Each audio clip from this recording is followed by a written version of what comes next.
Okay, and we are back. Sorry, I have not posted a video in a little while.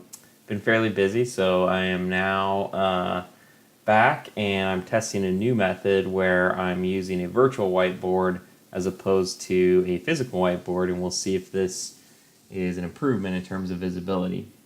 So last time I talked about derivatives, which were really just an instantaneous rate of change at a point in time, or at a point, I should say.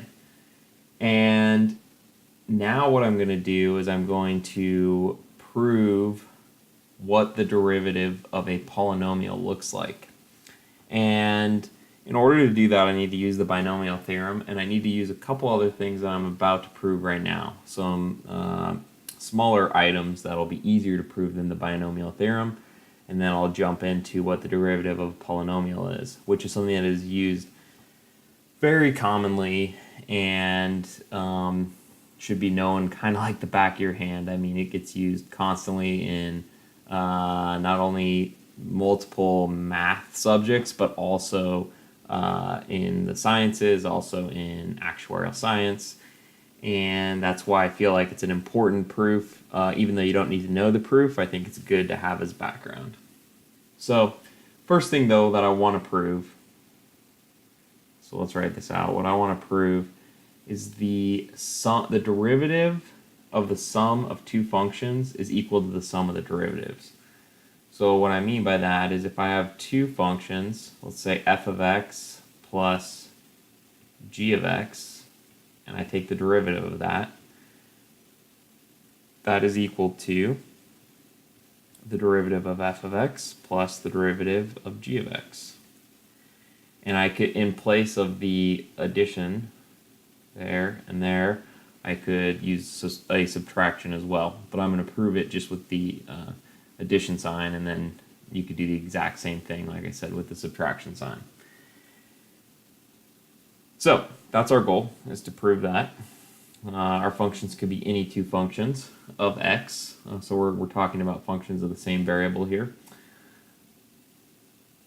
How are we going to start this? What we're going to start by doing is we're going to use the definition of a derivative.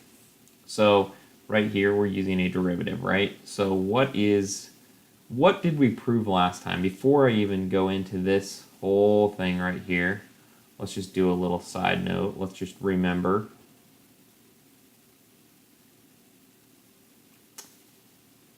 The definition of a derivative is the limit as h approaches 0 of f of x plus h minus f of x divided by h.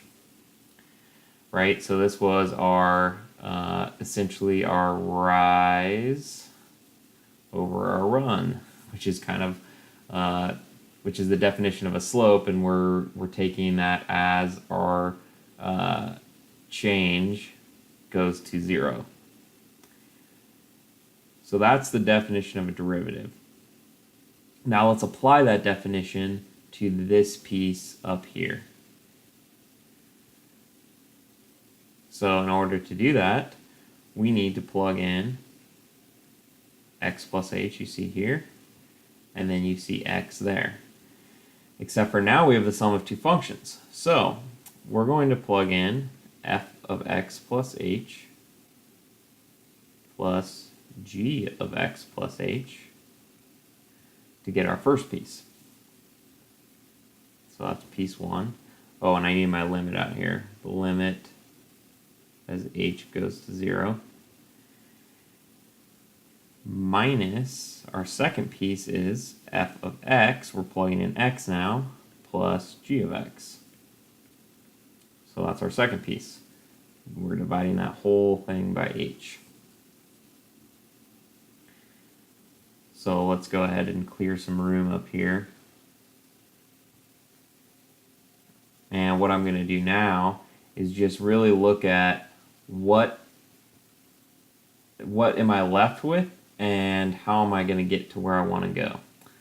So what I mean by that is what I can do is I can look at this piece. Oh, let me get back to my pen here. I can look at this piece and this piece and combine them because that's the same function, and we're subtracting.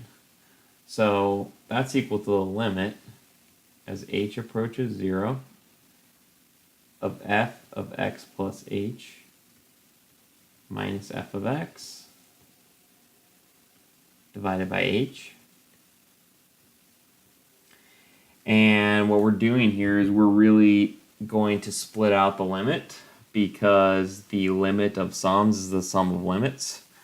So what I'm going to do is I'm going to add my g piece, g of x plus h, which is that, and then I'm subtracting my g of x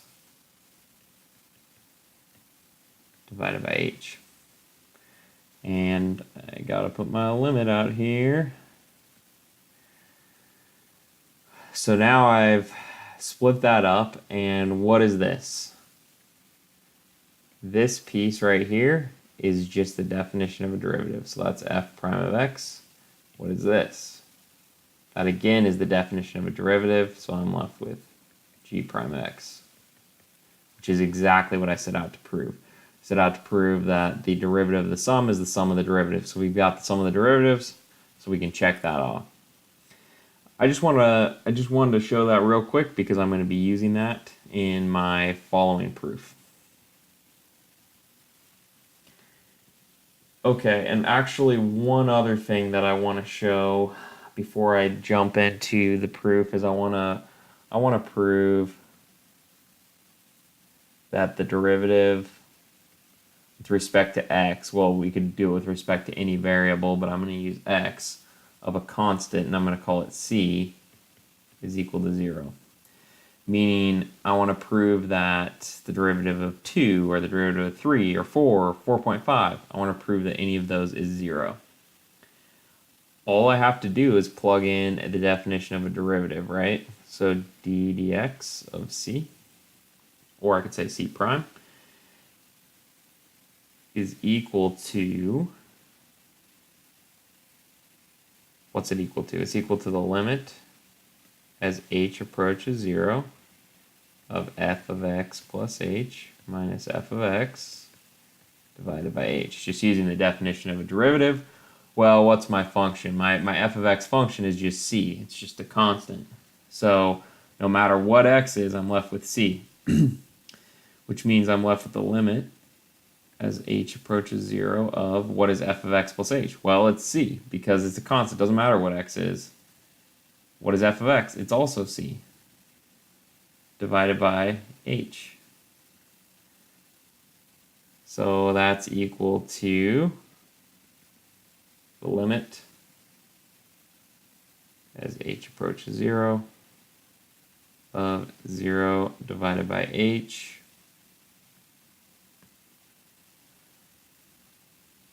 Well, before I apply the limit, let's evaluate the inside. What's 0 divided by anything except for 0? It's 0, right? So we're left with the limit as h approaches 0 of 0. So we've gotten rid of our h and we're left with 0. And that's what we would expect, because if you think about, let's just think about a graph here. If this is f of x and this is x, where is a constant? Let's just plot, let's say this is 1, 2. Let's plot f of x equals 2. What does that mean? That means wherever x is, so let's say it's 1, we're at 2. Let's say it's 2, we're at 2. 3, we're at 2, and this is 2 here. Doesn't matter where we are on the x line, we're always at 2, it's a constant. So the line looks like that. What's the slope of that line? The slope of that line is just 0, it's a horizontal line. So the line doesn't look like that, or that, or that. We have a horizontal line, and therefore our slope is 0. That's exactly what we would have expected from what we just showed. Okay, so I wanted to show those two things before we jumped into the polynomial proof. In order to do the polynomial proof, let's first think about what a polynomial is. So that would look something like this. F of x, we're going to denote that as our polynomial function, is equal to the summation from k equals 0 to m, and I'm going to use the letter m, of a, that was a bad a, sub k, of x to the k. What do I mean by a sub k? A sub k is just a constant. So I'm going to do a sub 0, a sub 1, a sub 2, and I'm denoting it with a new number for each a because it can be any different, constant, any different numerical value. And then we have x to the k. So let's write this out. It may help to write this out to formally define the polynomial. That's equal to a sub 0 plus a sub 1 x to the 1 plus a sub 2 x squared plus plus a sub m x to the m. So what we've done there is we've written out our summation, and each of these a's is any numerical constant associated with its x value. And this is what a polynomial looks like. So we can have multiple powers of x all the way up to any m constant. And these a's could be zeros, right? So if every a in between was 0, or every a all the way up to am was 0, we could say am equals 5, and let's say m equaled 3, so we could have 5x cubed. That would be a polynomial. That's just an example of one. We could have 2x squared plus 10x to the 5th. That would be another polynomial. So really this summation, let's erase those examples just so that we get them out of the way. Really, but this summation, what it does is it represents the polynomial in a general form. And what I want to do is I want to prove to you that the derivative of a polynomial, which is f of x in this case, is equal to the sum from k equals 0 to m of k times a sub k x to the k minus 1. What does that look like? That looks like, let's write it out again. When k is 0, we're left with 0, right? Because that piece is 0. When k is 1, we're left with 1 times a sub 1 times x to the 1 minus 1, which is x to the 0, which is just a1 times 1, which is a1, plus 2 a sub 2x plus plus m a sub m x to the m minus 1. So what we're doing each time is we're subtracting 1 in the exponent, we're multiplying by the exponent on the outside, and we're multiplying by our constant. So this right here is the derivative of the polynomial, and that's what I'm trying to prove to you. I'm trying to prove to you that is that is what you would use, that is the result of a derivative of a polynomial, is what I should say. So before I dive into the proof, just as an example, let's pretend that f of x equaled 2x squared plus 3x to the 6th. Then I'm telling you that the derivative of that is equal to, I move this down here to get 2 times x to the 2 minus 1, because we subtract 1 in the exponent. Plus, again, let's bring the 6 down, 6 times 3 times x to the 6 minus 1, which is equal to 4x plus 18 x to the 5th. That's just one example of how I would apply that previous slide. So let's go ahead and jump into the proof.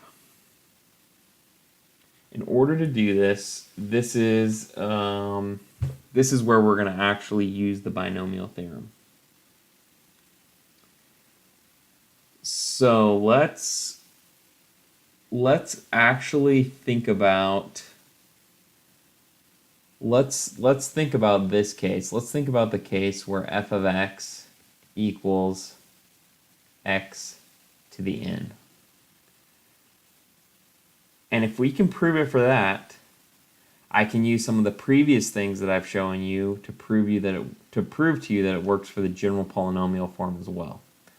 But let's first just prove it for this case. So what I want to prove to you is I want to prove that f prime of x is equal to n times x to the n minus 1. Okay, so let's just start off with the definition of a derivative. That would be a good place to start, right? What is f prime of x? Well, this is what I'm hoping to prove over here, so I'm just going to kind of box that up here in the corner. But we know that f prime of x, and I've written this out multiple times, but we'll keep writing it out. It's the limit as h goes to 0 of f of x plus h minus f of x divided by h. Okay, so if we're going to plug some things in here, what is our f of x? It's x to the n, right? So this is equal to the limit as h approaches 0 of x plus h to the n, because f of x is equal to x to the n, right? So we're plugging in to that, and then we're going to subtract x to the n, and we're dividing by h.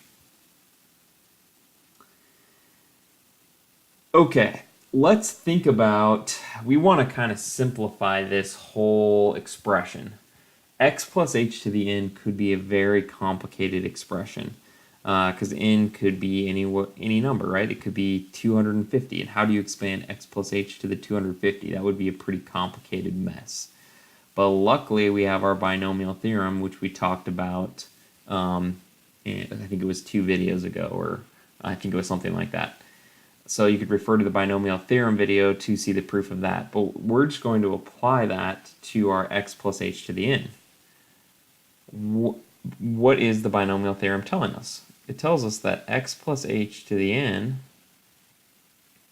is equal to the summation from k equals 0 to n of n choose k times x to the n minus k h to the k. That's the summation to expand out this expression right here. That's just applying the definition of the binomial theorem.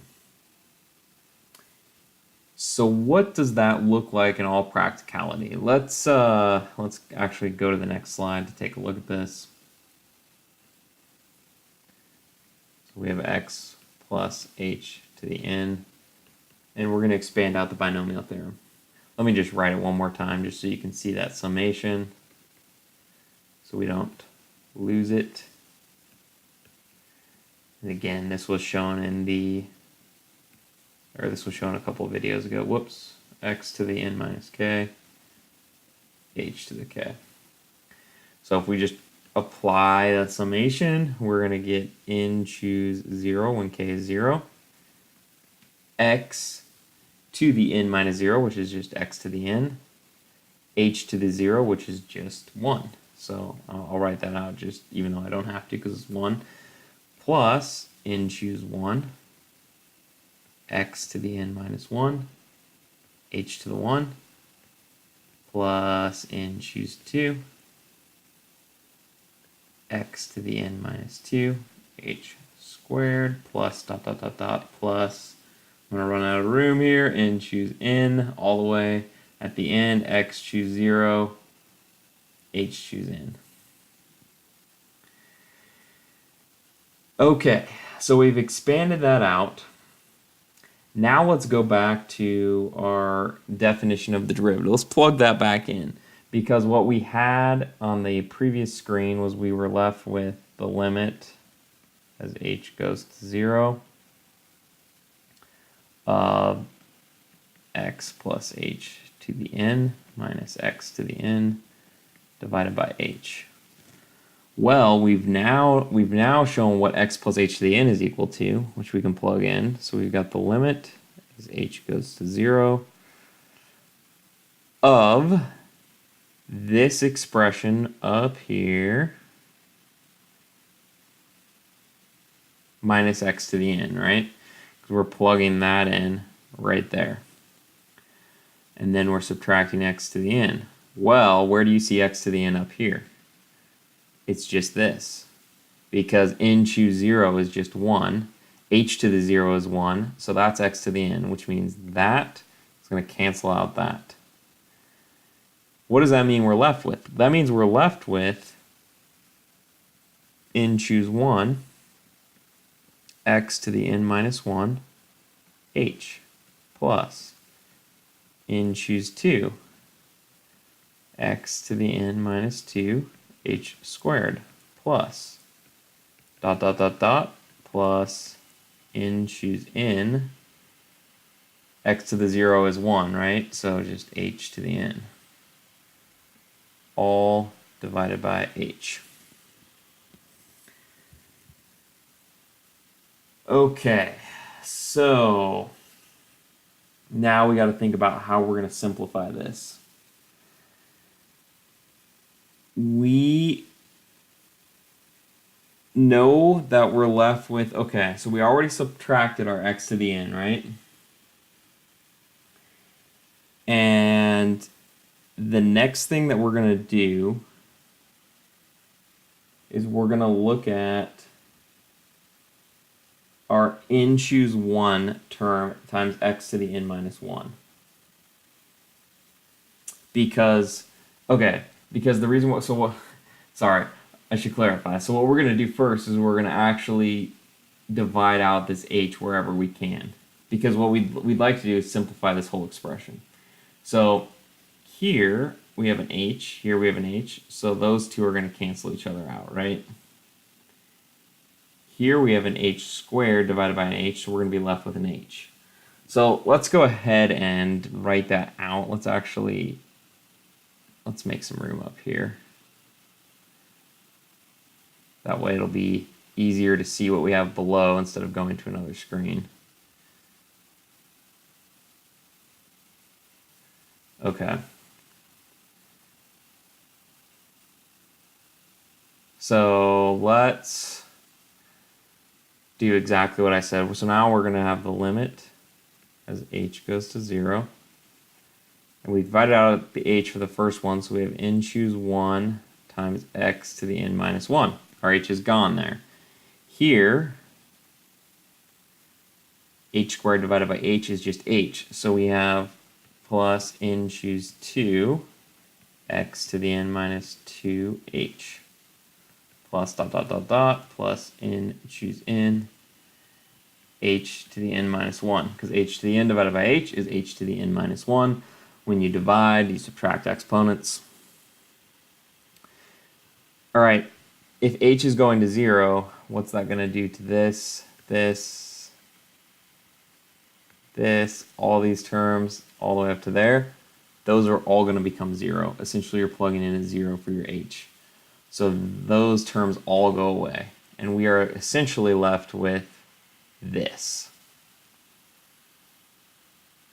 So let's clear some room down here, and let's kind of write that out.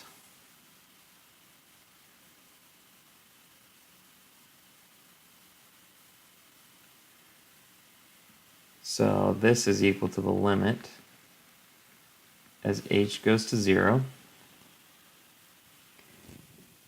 And now in this case, what we're going to do is we're just going to apply the definition of a combination, because n choose 1 is a combination. So that is n factorial divided by 1 factorial times n minus 1 factorial. And you can look back at my combinations and permutations video to see why that works. And then all I'm doing is I'm multiplying by x to the n minus 1.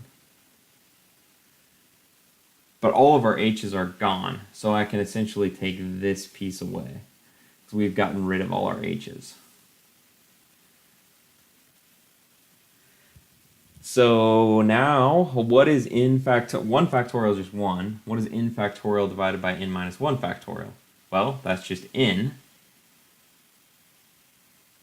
times x to the n minus 1. And that works out beautifully. That's what I set out to prove. I set out to prove that the derivative was equal to n times x to the n minus 1. Which is pretty amazing. That's a pretty beautiful result, right? I started out with my function being x to the n, and our goal was to prove this, that f prime of x is equal to this. So what I do is I take my exponent down, I multiply on the outside, and I subtract 1 in the exponent. The cool thing about this now is I've proven it for one piece, and I can now apply that to the entire polynomial. So let's go back to what our definition of a polynomial was.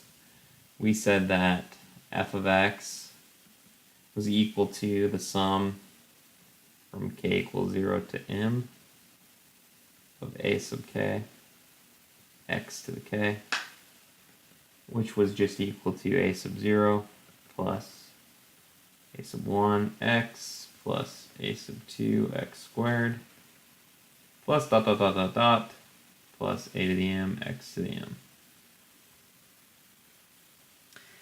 Now, we know, I proved early on in this video that the derivative of the sum of functions is equal to the sum of the derivatives. So essentially, if I'm taking f prime of x, that's going to be equal to a0 prime plus a1x prime plus dot dot dot dot a sub m x to the m prime. I proved also earlier that the derivative of a constant is just 0. Therefore, that piece is just 0. Plus the derivative of this, all we have to do is apply what I proved earlier. And I could have proven, I proved it for x to the n. I could have proved it for ax to the n. I just would have had to multiply by that constant every time all the way through, and it would have worked out. And the derivative would have been a n x to the n minus 1. So we just apply that definition to each one of these pieces all the way through, and we're left with 1 times a sub 1 x to the 0 plus 2 a sub 2 x to the 1 plus dot dot dot plus m a sub m x to the m minus 1. And that's exactly what we were setting out to prove, which is the sum from m equals, or sorry, we don't want m, we want k. From k equals 0 to m of k a sub k x to the k minus 1. So you can see when we plug in k for each of the cases, we're going to get each of the pieces in here. And there we have it. We've set it out to prove what the general form of derivative of a polynomial is, and we have now proved that, which is really a beautiful result using many of the videos that I've done before to get up to this point. So what this means is we can apply it, and I did an example earlier. Let's just say that f of x is equal to 2x to the 5th plus, let's just say 7x squared. That means that f prime of x is equal to, we can very simply do a shortcut because of everything we've proven, is we move our 5 down to the front, times 2 times x to the 4th. We subtract 1 in the exponent, plus 2 times 7 times x to the 1, which is equal to 10 x to the 4th plus 14x, which is a very nice result for that derivative. And this gets used quite often. So we could say, oh, well, what's the derivative at x equals 1? Well, if we plugged in 1, we would say f prime of 1. We could say the instantaneous rate of change at x equals 1 is equal to 10 times 1 to the 4th plus 14 times 1, which is just 10 plus 14, which is 24.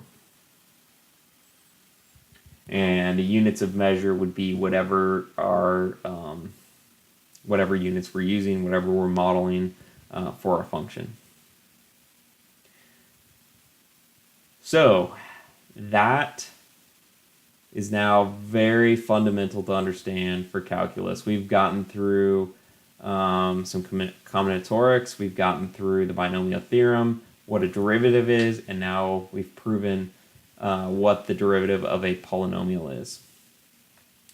So stay tuned for more mathematical fun, and I hope that this new digital whiteboard worked well for you.